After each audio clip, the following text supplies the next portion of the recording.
Sábado después de ceniza. Lectura del Santo Evangelio según San Lucas.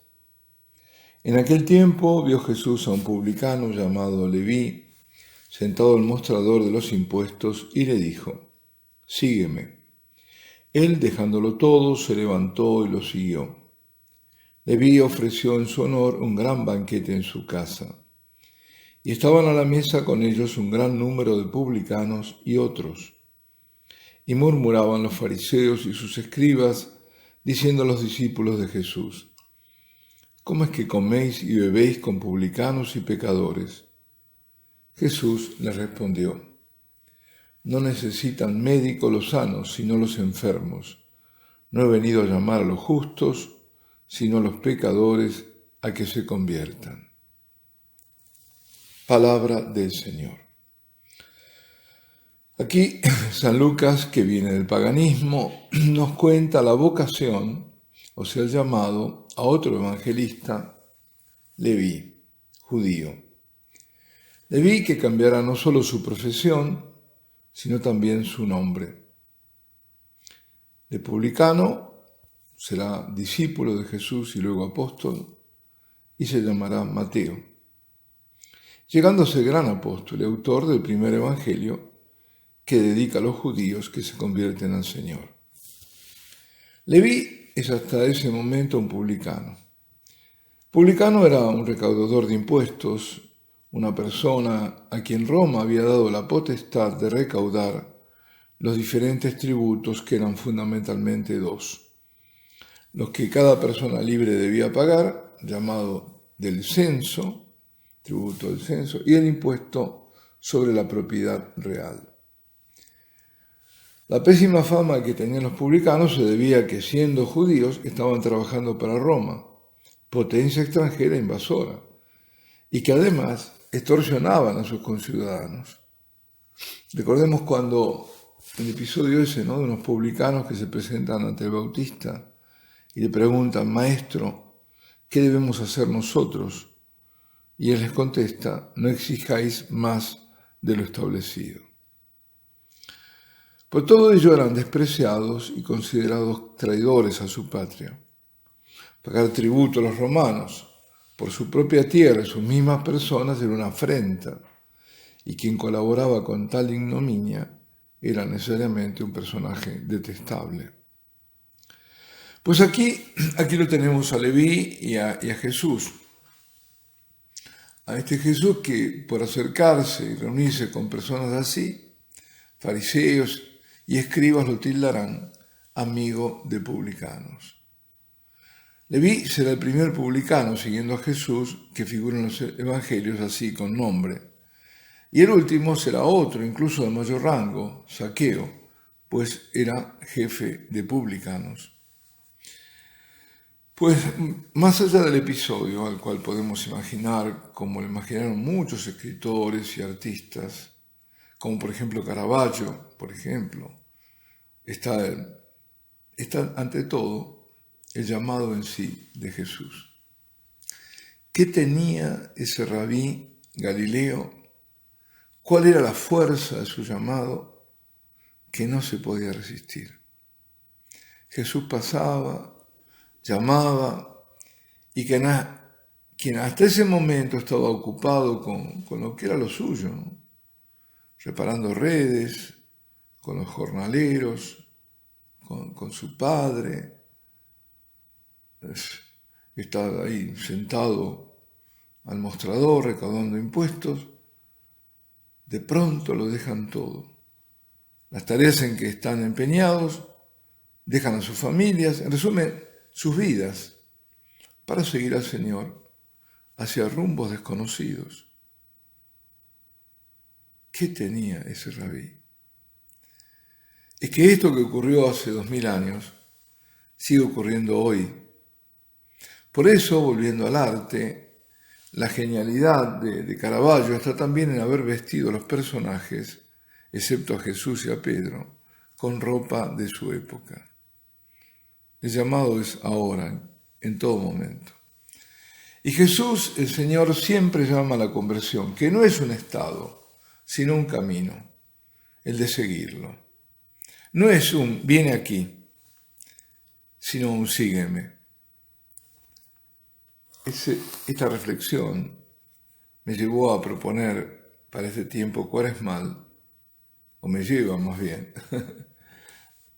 al menos para algunos pocos días, dar testimonios de conversiones. Y empiezo hoy por la de Paul Claudel. Bueno, si me preguntan por qué Paul Claudel, bueno, la verdad es que no sabría decir por qué, porque tengo otros ya preparados, pero aquí va. Paul Claudel. Paul Claudel es un gran dramaturgo, un gran poeta francés. Nace en el año 1868 y muere en el año 1955. Durante su juventud solamente creía en la ciencia, detestaba la religión, pero algo ocurrió en la Navidad de 1886. Él va ahí para sacar inspiración, para escribir. Y él mismo lo narra en su libro, Mi conversión. Dice así: apretujado y empujado por la muchedumbre, estaba en Notre Dame de París, hay que decir, ¿no? Asistía con un placer mediocre a la misa mayor. Después, como no tenía otra cosa que hacer, volvía a vísperas. Los niños del coro, vestidos de blanco, estaban cantando lo que después supe que era el Magnificat. Yo estaba de pie entre la muchedumbre, cerca del segundo pilar a la entrada del coro, a la derecha del lado de la sacristía.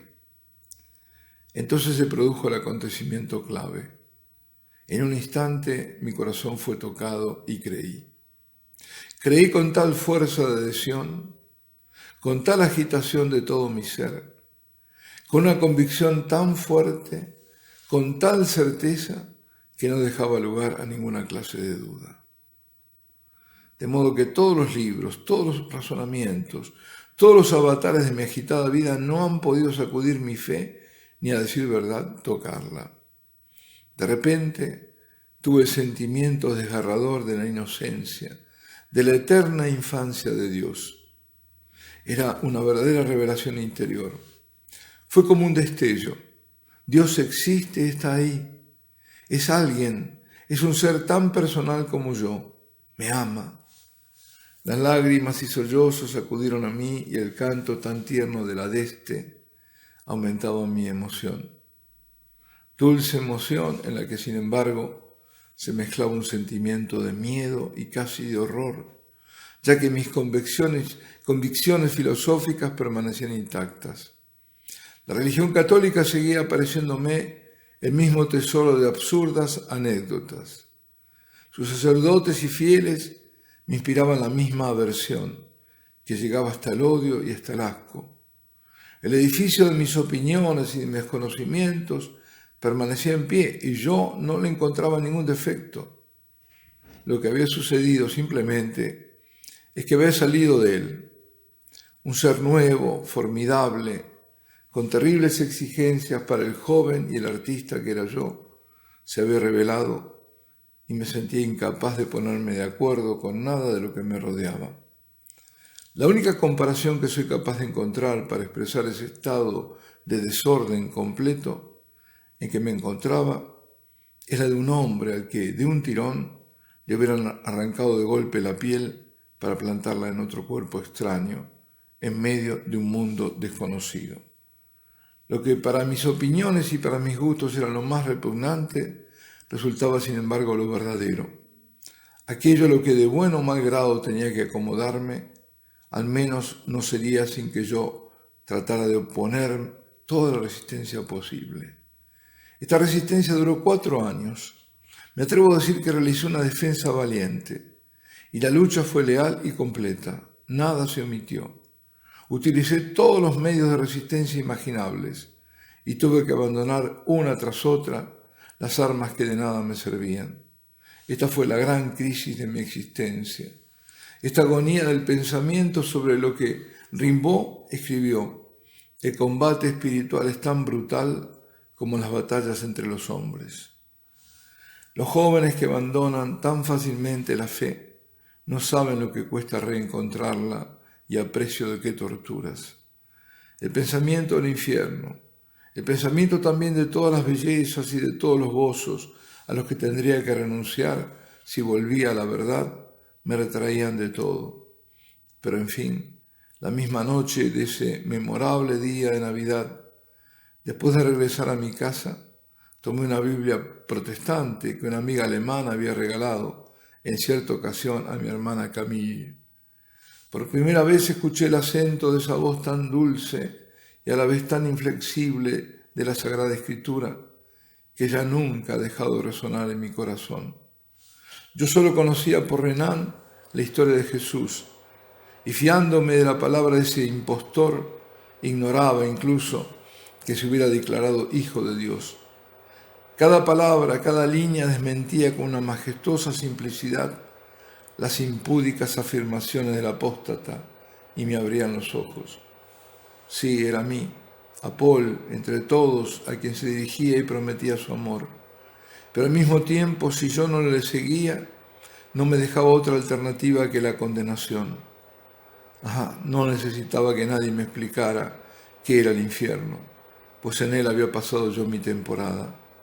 Esas pocas horas bastaron para enseñarme que el infierno está allí, donde no está Jesucristo, y que me importaba el resto del mundo, después de este nuevo y prodigioso que acababa de revelárseme. Y concluyo volviendo al Evangelio de hoy.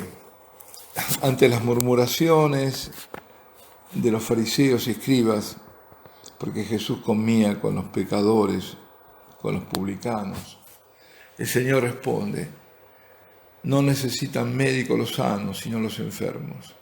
No he venido a llamar a los justos, sino a los pecadores a que se conviertan. Pues bien, en la respuesta del Señor hay profunda ironía para los fariseos, porque ellos se creen justos, ellos no sienten necesidad de salvación, se consideran redimidos. Por eso Jesús no los llama, porque saben que por soberbia no responderán. No se dejan tocar por la misericordia de Dios, porque ven miseria en los otros, pero no en sí mismos. Eso los hará morir en su pecado, los fariseos, y esto lo mostrará en el Evangelio de San Juan, son ciegos que niegan la evidencia en su soberbia tosudez. Creo que esto nos puede servir en sentido positivo y negativo también, todo lo dicho. Aferrémonos a nuestra fe cada vez más y profundicemos nuestro camino de conversión, porque es un camino, seguir a Jesús. Alabado sea Jesucristo, y la bendición de Dios Todopoderoso, Padre, Hijo y Espíritu Santo, descienda sobre vosotros y permanezca para siempre.